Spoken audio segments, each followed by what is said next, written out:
सभी को न्यून प्रणाम। आज हम सभी जानने वाले हैं कि गुरु महाराज जाम्बोजी ने रावण गोविंद को चोरी से निर्वत किस प्रकार किया था। तो चलिए बिना देरी करे वीडियो को शुरू करते हैं। रावण गोविंद दो भाई सोतर में झोरड़ा गांव के रहने वाले तथा उनकी गोत्र भी झोरड़ा ही थी। उन्होंने चोरी करने का ही कार्य धंधा अपना रखा था।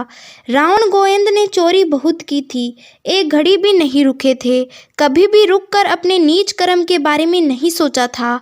एक समय दोनों भाई सिंध देश में चोरी करने के लिए गए थे।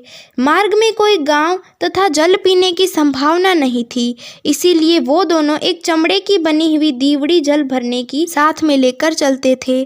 उन्होंने उस दीवड़ी को तो मार्ग में किसी पेड़ पर टांग दी थी और स्वयं सिंध देश में चोरी करने हेतु चले गए। सोचा था कि वापिस आकर जल पी लेंगे और अपने देश चले जाएंगे। वे दोनों भाई सिंध देश में पहुंचे और वहां से उन्होंने दो सुंदर घोड़ी चुराई। दोनों दो घोड़ी लेकर वापिस चल पड़े। वहां आ पहुंचे जहां पर जल रख कर आए थे। कोई जानवर ऐसा आया और उसने उस चमड़े की दीवड़ी को काट दिया। जल बिखर गया। रावण गोविंद ने दीवड़ी को खाली पाया। उन्हें प्यास लगी थी। बहुत ही प्रयास से वहां तक पहुंचे थे कि जल पिएंगे, किंतु जल नहीं मिला। बिना जल के प्राण निकलने को हो रहे थे। इस जलवायु अन्न पर आधारित शरीर को जिंदा रखना कठिन था। गोविंद कहने लगा, हे भाई, अब क्या करें? जल बिना तो प्राण एक पलक में ही निकलने वाले हैं। यहाँ से 60 कोस तक कोई गांव नहीं है। इस समय तो जल के बिना तो एक कदम भी चलना कठिन है। इस समय हम बहुत ही दुखी हो रहे हैं। अन्य कोई उपचार न देकर देवी देवताओं का स्मरण करने लगे, किंतु किसी भी देवी देवताओं से कार्य नहीं बना। जल की प्राप्ति होवे तो जीवन बचे। तब रावण दुख में भरकर बोला, अब मैं प्यास से व्याकुल हो रहा हूँ। एक क्षण भी जीवन जीने में असमर्थ हूँ। ऐसा कोई प्रत्यक्ष देवता नहीं है जिसका स्मरण करने से वर्षा होवे। जल प्राप्ति का ही एक ही उपाय है, किसी भी प्रकार से वर्षा होवे। बिना प्रत्यक्ष देवता के वर्षा होना असंभव है। यदि कोई है तो बतलाओ भाई, उनको भी याद कर लें जिससे वर्षा हो सके। गोविंद कहने लगा, हे भाई सुनो, इस समय तो सम्रातल पर श्री जाम्बोजी विराजमान हैं। इस समय तो यहाँ के प्रत्यक्ष देवता जाम्बोजी ही है। उनका स्मरण करे तो हो सकता है कि अपना जीवन बच जाए। इस प्रकार से दोनों ने विचार किया और अन्य देवी देवताओं को छोड़कर केवल जाम्बोजी की शरण ग्रहण कर ली। श्रीदेव जी का ही ध्यान किया, प्रार्थना करने लगे, हे देव हमारी रक्षा करो, हे देव हमारी रक्षा करो। इस प्रकार की प्रार्थना करते हुए कुछ समय ही व्यतीत हुआ कि आकाश में बादल दिखाई दिए।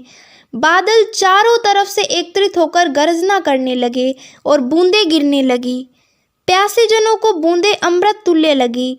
वहीं पर ताल में एक खड्डा था, वह भर गया।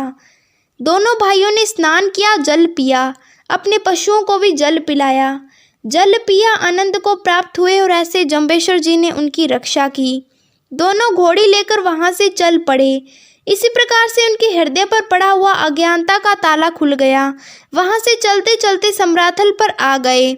जाम्बोजी का दर्शन किया, कहने लगे, यही हैं वो प्रत्यक्ष देव जिन्होंने बिना ही बादल वर्षा करवाई हमारे प्राण बचाए। हाथ जोड़कर परिक्रमा की और कहने लगे, श्रीदेव हरि ने हमारी रक्षा की है। रावण कहने लगा, हे देव गति करो, 84 के चक्कर से छुड़ाओ। गुरु महाराज जाम्बोजी कहने लगे, हे रावण गोविंद, चोरी जारी कभी नहीं करना। हृदय में विष्णु का ध्यान करना, विष्णु का ही जप करना। दोनों समय संध्या वेला में हरि का भजन करना, संध्या करना, विष्णु विष्णु ऐसा उच्चारण करना, यही महामंत्र है। प्रातःकाल नित्य स्नान करना, भूल करके भी झूठ नहीं बोलना। इसी प्रकार से नित्य नियम कर्तव्य कर्म करो, इससे तुम्हारी मुक्ति का मार्ग प्रशस्त होगा। इस प्रकार से रावण गोविंद झोरड़ावासी सोतर के रहने वाले दोनों भाइयों ने चोरी करना छोड़ दिया। जम्ब गुरु की वंदना करने लगे, इससे उनके पाप मिटने प्रारंभ हो गए। वे तो चोरी कर्म करने वाले मध्यम थे, श्रीदेव जी ने उनको उत्तम साधु बनाया। वे तो कुकर्मी चोरी का धन खाकर अपना निर्वाह करने वाले थे। इस संसार में ऐसे असाधु पुरुषों को श्रीदेव जी ने साधु पुरुष बनाया।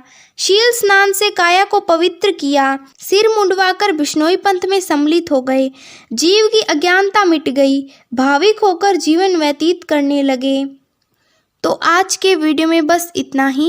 इससे आगे भी रावण गोविंद की कहानी है, वो हम अगले वीडियो में जानने वाले हैं। तो उसके लिए आपको हमारे चैनल को सब्सक्राइब करना है, क्योंकि जब भी वो वीडियो आएगी तो आपके पास एक सूचना आ जाएगी और आप उस वीडियो को देख सकते हैं। धन्यवाद।